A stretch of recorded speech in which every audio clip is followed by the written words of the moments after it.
Horizon 22 is Europe's highest free public viewing gallery. It's in London and it's just opened its doors to the public.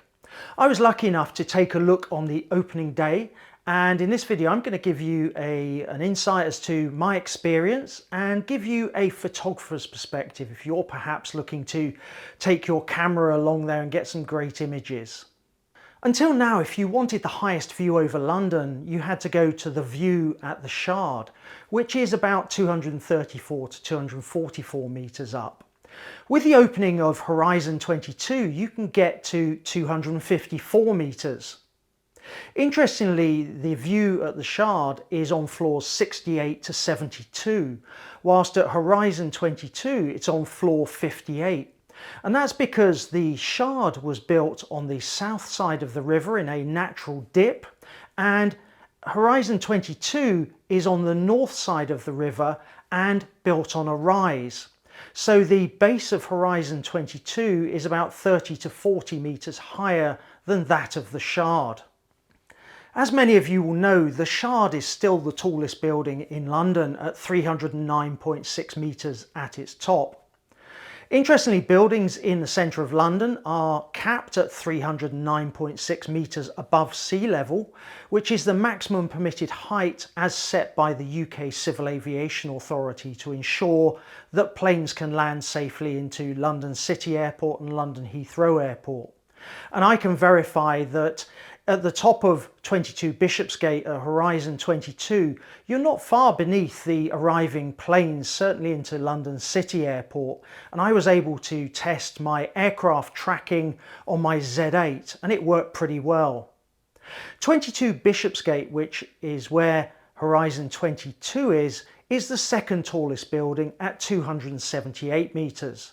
But when you add on that additional elevation of 30 to 40 metres, that caps it out under the CAA maximum permitted height.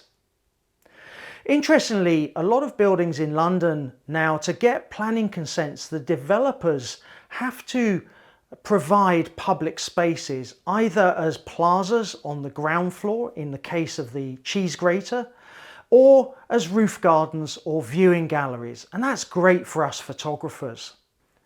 So let's take a look at the new kid on the block.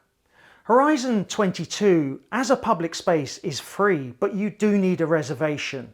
And as a new attraction, these reservations are pretty much committed for the next month, but they are being released about a month out. Equally, there may be some walk-up opportunities, but there are no guarantees. They're timed reservations, so you get given a time slot, and this is really good because when I was talking to the people on the entrance, there was no queue, and they said that they're not allowed queues, and that's why they've got their timed entrance slots.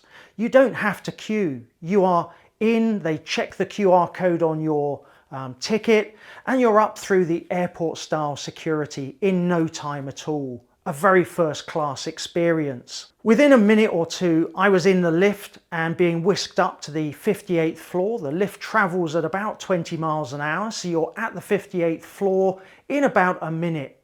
No time at all.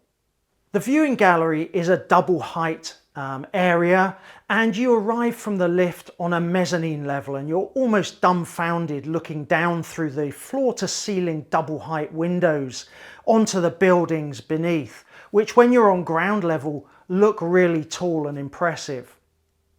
On the main floor there are continuous windows giving views to the east, south and west with greater than 270-degree views. So you can see London's Docklands to the east, you can look along the River Thames to the Tower of London and Tower Bridge, and we were lucky, Tower Bridge raised twice while we were there. Then you look across the City of London, the Sky Garden, the Shard, across to the London Eye, the Houses of Parliament, Buckingham Palace and beyond. As you walk around the windows, you can see round over the City of London, across to St Pancras, and then down onto Tower 42, the old NatWest Tower, which I remember back in the, I think, 80s was the only real tower block in the city. It was designed with a footprint that had the logo of the NatWest Bank as its outline. And from Horizon 22, you're looking down on it, so you can actually see that logo in the outline.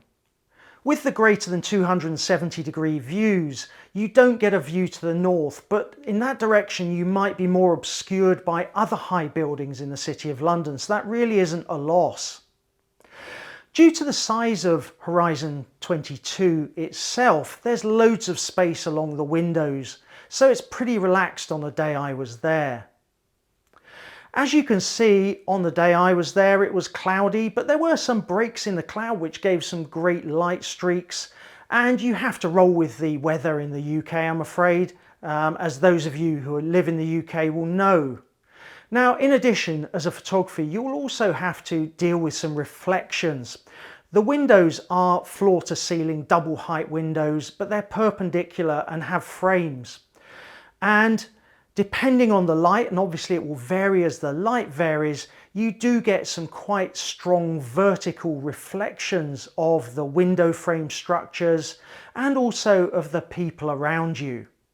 So you're going to have to be a little bit inventive, a little bit innovative in how you take your shots. Chatting to some of the other photographers there, they were using the sort of rubber lens hoods to get really close up to the windows. But actually it was really difficult, if not impossible, to get rid of those reflections, because actually there are two sets of double glazing separated by several centimeters. And whilst you could use the rubber hood to isolate the reflections on the inner set of double glazing, reflections were coming off of the outer set of double glazing, and there's nothing you can do about that. So positioning and timing is everything. You have to really work for your photographs on Horizon 22 at times. At the moment, Horizon 22 opens at 10 AM in the morning and closes at either 5 or 6 depending on the day of the week. So with sunset being after that time, you're not going to get any sunset shots just yet. But when we do get to winter and the sunset comes earlier, it's going to be popular up there. Whilst there are entry times to go in, there was no pressure to leave. You can stay as long as you want at the moment, which is great. And it'll be great with those sunset shots because at the moment you are allowed to take tripods in, so long as you're considerate to others, and there's loads of space along the windows. However, there is one particular corner which I think will be the mecca for sunset shots, so that will be at a premium. Being so high and with so few obstructions, you get not only great views out over the City of London to the horizon, but you can also look down on some great buildings, some iconic buildings in London. And there are some great bird's eye views of London that you can capture. So don't just assume that you need a wide angle lens. A telephoto is going to be great for detail shots. On my first trip, I had my 14-30, my 28mm and my 24-70 with me. However, next time I'm probably going to pack my 70-200 also. So if you're in London or planning a trip to London, do add Horizon 22 to your list. From a photographer's perspective, the views are quite epic, and that's both out to the horizon and down. So do think about your kit bag before you set off. But do expect to have to work for your shots due to those reflections. I hope you found this video useful and you make it to Horizon 22. It'd be great to know in the comments below, how do you cope with reflections in these kind of situations? How have you got the best shots in adverse situations? And as always, I look forward to seeing you on a future video.